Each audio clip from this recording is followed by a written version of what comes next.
Want to know how to read anyone instantly? Nietzsche cracked the code on human behavior over 100 years ago, and what he discovered will completely change how you see people. But here's the twist. The first person you're going to read might surprise you. Most people think reading others is about spotting lies, catching fake smiles, or figuring out hidden motives. But Nietzsche found something way more powerful than any body language trick or psychology hack. He discovered that every person you meet is basically a walking psychology test, and they're testing you. The way you react to them, what bothers you about them, what draws you to them, it's all revealing secrets about your own mind that you didn't even know were there. People's brains process information, they think in 3 different ways. And their body language will tell you all day long what their primary style is. You just need to know what to look for and what to do when you see it. Think I'm wrong? Here's a quick test. Who's the most annoying person in your life right now? Got them in your head? That person is about to become your greatest teacher. By the end of this, you'll have Nietzsche's psychological superpowers. You'll read people so fast it'll feel like mind reading. But the real magic happens when you realize what you've actually been reading all along. So here's Nietzsche's first psychological truth about human nature, and it starts with why that one person drives you absolutely crazy. Ready to see what your reactions to people have been trying to tell you this whole time?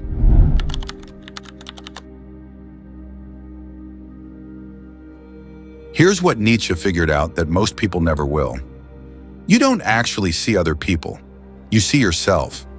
Think about the last person who really annoyed you. Maybe someone cut in front of you in line, or your coworker who never stops talking about themselves, or that friend who always posts perfect vacation photos. Here's the crazy question. What if being annoyed isn't really about them at all? Nietzsche called this projection, and it's happening in your brain right now. When you judge someone as selfish, you're spotting your own selfish side. When someone's confidence feels fake to you, it's because you know what your own fake confidence looks like. This isn't some feel-good advice. This is just how your brain works. The things that bug you most about other people are the exact things you don't like about yourself. Your Instagram feed proves this perfectly. The posts that make you roll your eyes, they're like mirrors. That person showing off their new job, you want praise too. That couple posting their perfect relationship, you want that kind of love. But here's where it gets wild, and this is where reading people becomes like having superpowers. Once you get that everyone does this, you realize something huge. When people react to you, it's not really about you, it's about them. That person who seems to hate you instantly, they're seeing something in you that they hate about themselves. The person who's drawn to you, same thing, but it's something they wish they had. This changes everything about dealing with people. Because now you're not just reacting to what they show you, you're seeing what's really going on underneath. And here's the best part. The more you see this in yourself, the easier it becomes to see right through everyone else.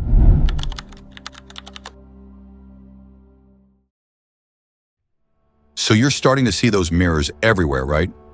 But here's what Nietzsche found that goes even deeper. Behind every mask, behind every mirror trick, there's one thing driving almost everything people do. Fear. Not the obvious scary stuff, like spiders or horror movies. I'm talking about the fears that control your life without you even knowing it. Fear of being rejected, fear of not being good enough, fear of people finding out you're just making it up as you go. Think about your dating profile. All those perfect photos you picked, that's fear talking. Fear that if someone sees the real you, bad hair day, weird angle, just regular boring Tuesday, they'll never want to meet you or your LinkedIn feed. Every humble brag post, every I'm so grateful update, it's all fear dressed up as confidence.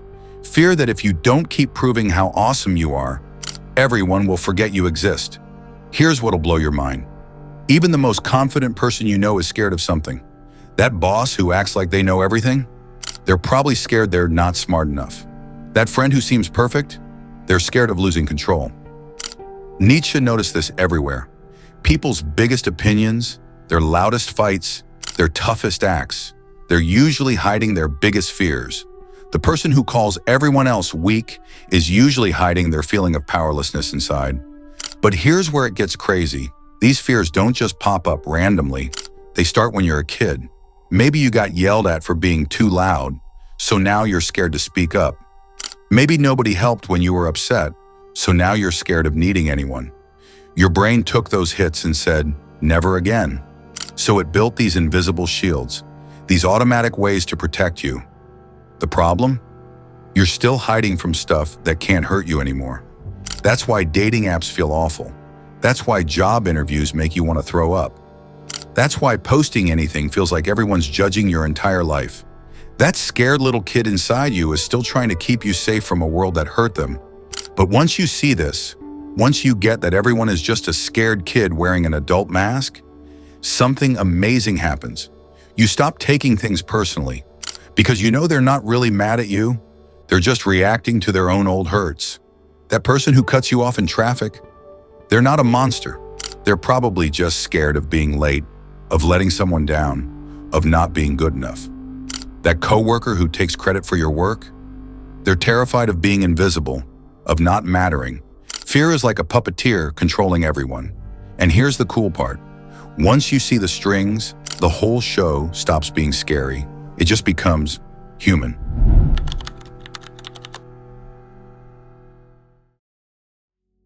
So now you see the mirrors, you feel the fear.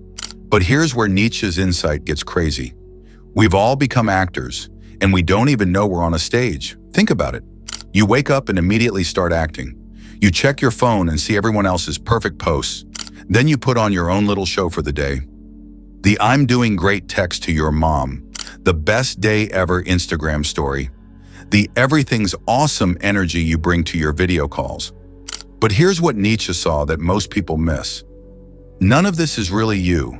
It's all just different outfits for different people. Your work self, that's one character. Your family self, totally different person. Your dating app self, that's basically made up. And your social media self, that's the perfect act you've been practicing for years. You've got a different face for every situation, and you switch between them so fast you've forgotten which one is actually real. Instagram made this even worse. Everyone's pretending to be a life coach now. Everyone's got the perfect morning, the perfect boyfriend, the perfect trip. But look at your own post from last year. Do you even know that person? Because that wasn't really you either. That was just another character you were playing. Here's the weird part. You're not just acting for others, you're acting for yourself. You've told yourself that if you can just nail this act, if you can just get enough hearts, enough compliments, enough goals, comments, then maybe you'll finally feel good enough. But Nietzsche figured out something that Instagram forgot. The better your act gets, the worse you feel inside. Because deep down, you know it's all fake. And if people only like your act, then they don't really like you at all. This is why that perfect couple you follow probably fights all the time. Why that so blessed influencer is probably stressed and tired. Why that boss babe at work probably cries in her car. The acting is exhausting because it's not real, and your brain knows the difference, even when you're trying to trick it. But here's what gets really cool about all this acting. And this is where reading people becomes like having superpowers. Everyone is so worried about their own act that they're not even watching yours. That weird thing you said? They forgot it in 5 minutes because they were thinking about their own weird moment. That post you worried about for an hour? Most people just scrolled past it, thinking about their own problems. We're all so busy being the main character in our own movie that we're not even paying attention to everyone else's movie. And once you see this, once you get that everyone's just making it up in their own costume, you start to see the real person hiding underneath, the one who's tired of acting, the one who just wants someone to see who they really are. That's when you stop falling for the show and start seeing the actual human.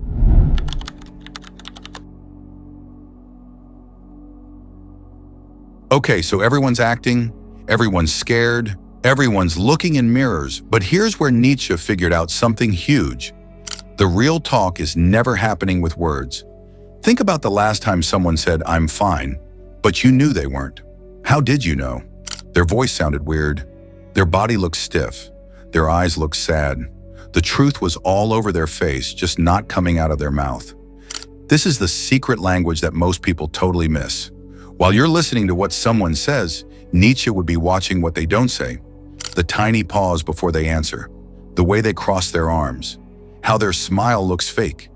Your body can't lie the way your mouth can. When someone's uncomfortable, they touch their neck. When they're lying, they look away for just a tiny bit too long. When they like you, they copy how you're sitting without even knowing it. But here's where it gets crazy. We're all having two conversations at the same time. There's the fake chat, "How's work?" "Great, thanks." And then there's the real talk happening underneath.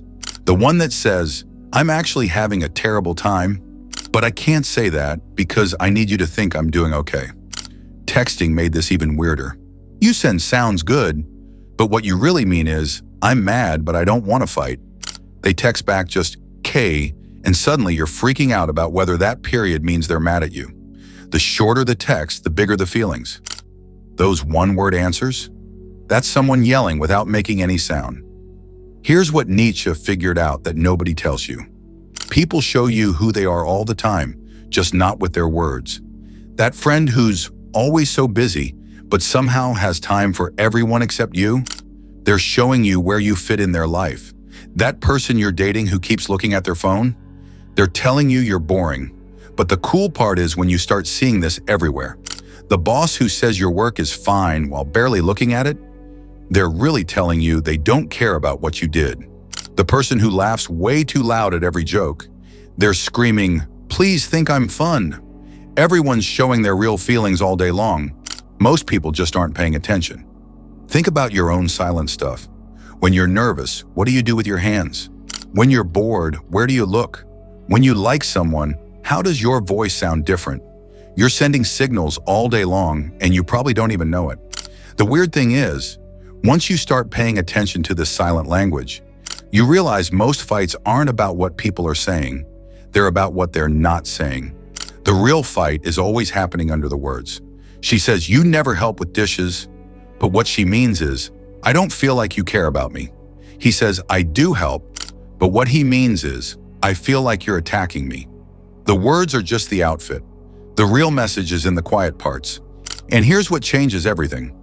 When you start paying attention to what people aren't saying instead of just their words, everything gets better. You stop having fake conversations and start having real ones. You stop missing all the signals people are trying so hard to send you. That's when you realize everyone's been trying to tell you the truth all along. You just weren't watching with your eyes.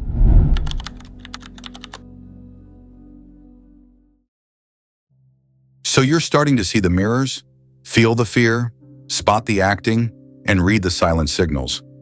But here's where Nietzsche totally blew my mind. Every single thing you just learned about reading people, it all goes back to when you were a kid. Think about it. That coworker who always has to be right, they probably got ignored as a kid unless they were perfect.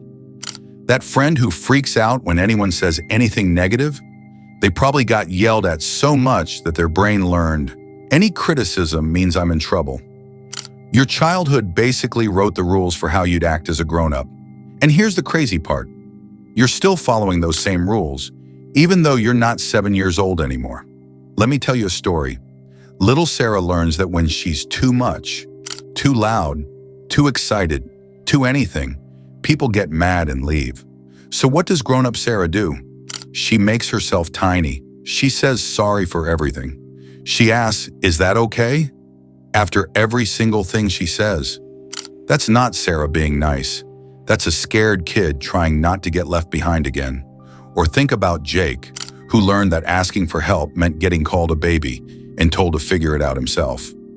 Now grown-up Jake would rather mess up than ask for help. He'd rather suffer alone than risk someone calling him weak. That's not Jake being tough. That's a hurt kid protecting himself from getting called names again. This stuff is everywhere once you see it. The person who posts everything on Instagram, they probably never got enough attention growing up, so now they're still trying to get noticed.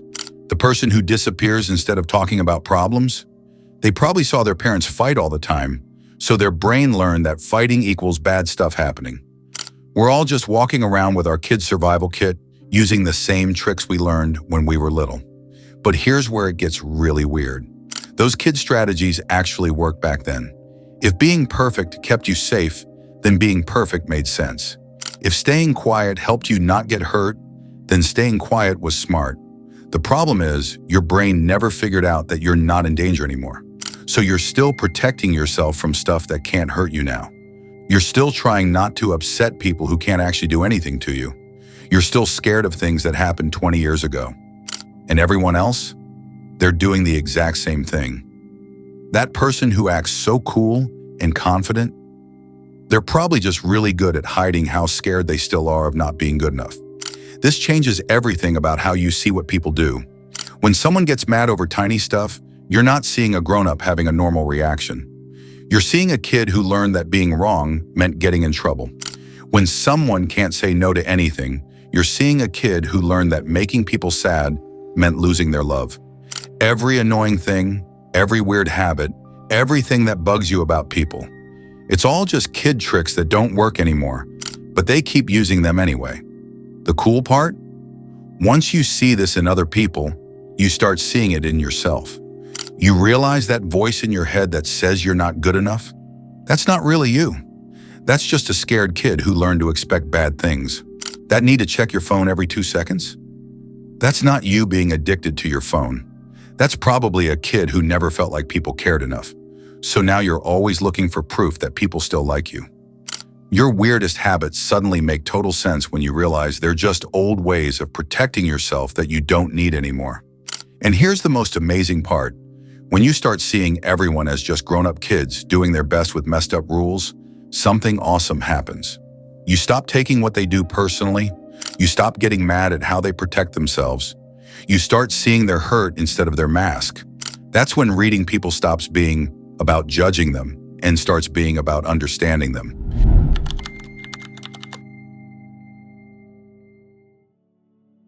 So here we are. You've seen the mirrors, felt the fear, spotted the acting, read the silent signals, and traced it all back to childhood. But here's Nietzsche's final mind blow. The person you've been learning to read this whole time, it was never really them. It was you. Every time you judged someone for being fake, you were seeing your own mask. Every time you got mad at someone's fear, you were feeling your own scary feelings. Every time you rolled your eyes at someone's act, you were recognizing your own show. You weren't reading other people. You were reading yourself in other people. Remember that first mirror we talked about? It goes way deeper than you thought. When you see someone's hurt hiding behind their anger, you're not just seeing them clearly, you're finally seeing your own hurt that you've been hiding behind your own anger.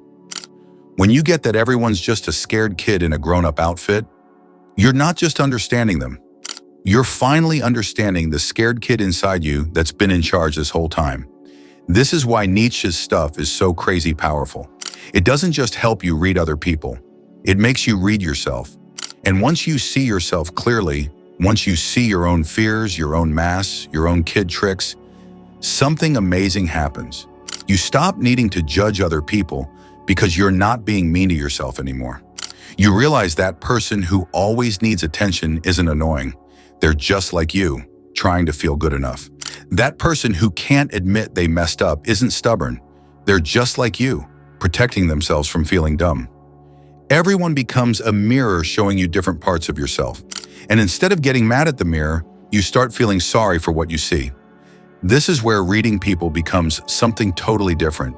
It's not about figuring out their weak spots so you can use them or stay away from them. It's about seeing they're human just like you, so you can actually connect with them. When you see someone's mask, you don't try to rip it off. You get why they need it. When you spot someone's fear, you don't use it against them. You recognize it because you have the same fears. And here's the most beautiful part. When you stop judging other people, they can feel it. They let their guard down around you. They stop acting as much. They show you who they really are because you're not making them scared to. That's when you become someone people can actually be real with. Not because you're good at catching their lies, but because they don't feel like they need to lie to you. This is Nietzsche's real gift. He didn't just teach us to see through people's masks. He taught us to see through our own. And when you see through your own mask, everyone else's doesn't matter anymore. You realize we're all just people trying to figure stuff out, all carrying the same fears, all wearing different versions of the same outfits, all just wanting to be seen and understood and loved for who we really are. That's when reading people stops being a superpower and starts being love.